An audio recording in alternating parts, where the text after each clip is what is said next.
가장 뜨거운 현재 이슈를 살펴보고 그와 관련해서 아직 통과되지 못한 법안을 들여다보는 법률인사입니다. 자, 변호사님, 오늘은 어떤 주제를 준비해 오셨는지요? 예. 네, 오늘 준비한 그 국회 계류 중인 법안은요. 네. 그 분양가 상한제 적용을 받는 주택에 있어서 그 분양받은 사람들의 실거주 의무 기간에 대한 법률입니다. 예. 최근에 이제 분양 시장이 많이 위축이 되면서 이제 나라에서 정부에서 여러 가지 대책을 내놓고 있는데요. 그 중에 하나로 그 분양가 상한제 적용을 받는 아파트를 분양받은 사람들이 실거주 의무 기간이 있는데요. 그거를 좀 폐지하자 이런 내용으로 하는 이제 법안이 국회 계류 중에 있어서 오늘 네. 소개드리려고 하고요. 더불어서 그 전매 금지 기간도 제한이 되어 있는데요. 네. 그거를 완화하는 그 주택법 시행령도 시행되고 있기 때문에 그것도 더불어서 말씀드리도록 하겠습니다. 알겠습니다. 아무래도 부동산 이슈는 많은 분들이 정말 눈에 불을 켜고 관심을 네. 갖는 분야이기 때문에 저희가 좀 더 상세히 좀 들여다볼 필요가 있을 것 같아요. 우선 실거주 의무가 정확히 어떤 법안인지에 대해서 설명 부탁드릴게요. 네. 먼저 이제 이 법안의 취지는 뭐냐면요. 그 보통 시세보다 분양가가 낮잖아요. 그쵸? 그래서 이제 단기 투기 수요들이 좀 몰리거든요. 그래서 그런 단기 투기 수요를 좀 막고자 이렇게 분양가 상한제를 시행하고 있고 네. 거기에서 분양받은 사람들은 일정 기간 실거주하게끔 이제 의무를 규정하고 있습니다. 예. 좀 구체적으로 현행 실거주 의무 현황을 한번 말씀을 드리면요. 그 수도권 같은 경우는 분양가가 시세 대비 80% 미만인 경우에는 공공택지의 경우는 5년, 그 이상인 경우에는 3년의 실거주 의무 기간이 있고요. 그게 이제 비수도권으로 가게 되면은 3년, 2년 이렇게 실거주 의무 기간이 있습니다. 예. 예. 그러면은 예. 그 전월세 금지법이라는 것도 있는데 이게 같은 건가요? 예, 보통 이제 그 주택법 57조 2에 이제 그 분양가 상향제 적용을 받는 아파트에 이제 실거주 의무 기간이 규정돼 있는데요. 네.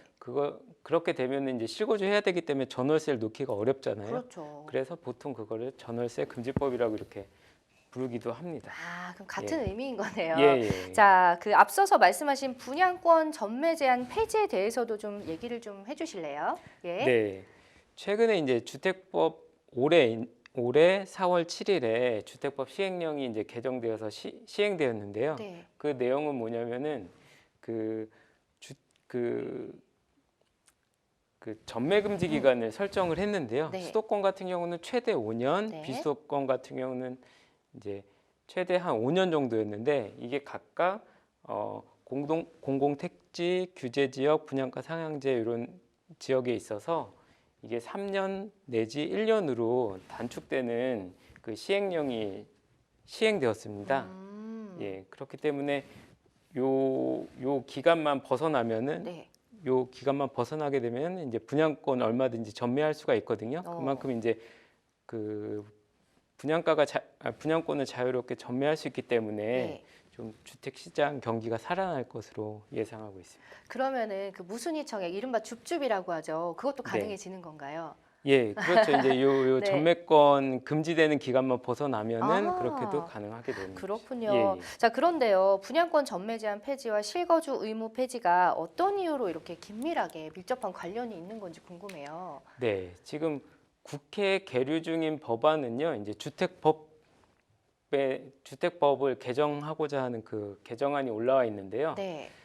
이거는 아직까지는 국회에서 논의 중이고 개정되지 않았기 때문에 그 분양받은 사람들이 실거주 의무 기간을 준수해야만 됩니다. 네. 근데 이제 분양권 전매는 또 그 완화가 돼서 허용이 되잖아요. 그렇죠. 그러면 분양권을 전매하게 되더라도 실거주 의무가 있기 때문에 사실상 이제 유명무실하게 되는 것이거든요. 그러네요. 그리고 이게 주택법이 개정되어서 실거주 의무가 폐지되지 않는 이상 네. 분양자는 반드시 일정 기간 내에 주택에 들어가서 살아야 되고 요거를 어기게 되는 경우는 형사처벌의 위험이 있습니다. 물론 그 실거주 의무를 지키지 못할 경우에는 그 LH에 그걸 매도할 수 있게 되어 있거든요. 근데 이제 매도되는 경우에 매도 금액을 어떻게 산정하냐면 그 분양가에다가 그 예금 그러니까 우리가 통상 이제 정기 예금의 이율 정도를 붙여서 매도를 할 수 있기 때문에 네. 사실상 이제 분양받은 사람 입장에서는 헐값에 매도를 한다고 생각할 수가 있거든요. 예, 그렇기 때문에 이런 제한 전매 제한이 완화된다고 하더라도 실거주 의무가 폐지되지 않는 이상 좀 실익은 많이 떨어지게 되는 상황입니다. 그럼 왜 있는 거예요, 도대체? 그래서 이제 네네. 그러니까 왜 이런 상황이 벌어졌냐면요. 네. 전매 제한 완화는 주택법 시행령 개정으로만 가능을 했었거든요. 그러니까 정부가 시행령 개정은 정부에서 하는 거기 때문에 네. 이게 정부의 의지가 있었고 아, 있었기 때문에 이제 정부 대책에 맞춰서 이제 이게 통과가 됐는데요. 그 분양가 상한제 적용을 받는 주택의 그 실거주 의무, 요거는 주택법에 규정이 되어 있습니다. 또 그러니까 그렇게 되는 예, 실거주 의무 기간에 대해서는 주택법 시행령에 적용이 되어 있는데요. 실거주 의무 기간은 시행령에 적용이 되어 있지만 실거주를 해야 된다는 그 의무 규정 자체는 주택법에 규정이 되어 있었기 때문에 네. 그 국회에서 입법 과정을 통해서 바꾸지 않는 이상 이건 계속 존속하게 되는 것이거든요. 아, 조금 애매하긴 하네요. 제가 잘 정리를 한번 해볼게요. 잘 들었는지 네. 알려주세요. 네. 자, 그러니까 전매 제한이 폐지가 되면서 분양권 매매는 가능해졌지만 그 실거주 의무가 남아 있기 때문에 실제로는 매매가 불가능한 그런 모순적인 상황이 지금 발생을 하고 있는 거잖아요. 예. 자, 그러면은 분양권 매매를 노리는 분들은 과연 어떤 전략을 세워야 할까요? 예. 네, 그래서 우선은 이제 전매 제한이 완화됐다고 하더라도 네. 실거주 의무가 있기 때문에 실거주 의무에 내가 적용을 받는지를 따져보셔야 돼요. 그렇죠. 근데 실거주 의무는 다 적용되는 게 아니라 분양가 상한제가 적용되는 지역에 분양을 받았을 때 적용을 받는 것이거든요. 네. 그래서 분양가 상한제 적용을 받는 지역의 주택을 내가 분양을 받았는지를 확인을 해보시고, 근데 또 분양가 상한제가 최근에 이제 몇 차례 개정이 됐어요. 네. 그래서 최근에 올해 1월 3일에서는 뉴스에서 많이 보도가 돼서 아시는 분도 있을 텐데요.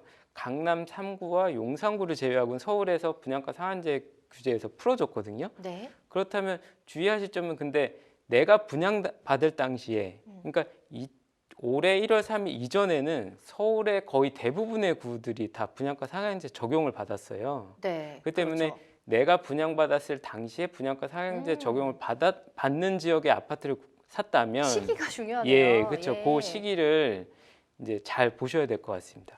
그래서 만약에 실거주 의무에 적용을 받는 지역이다. 그러면 전매를 하더라도 내가 꼭 거기 들어가서 네. 사셔야 되는 상황인 거죠. 예. 그렇죠. 예. 자, 분양가 상한제 적용을 받는 지역인가 그리고 언제 매매를 했느냐 그것도 참 관건이 될 수가 있겠고요.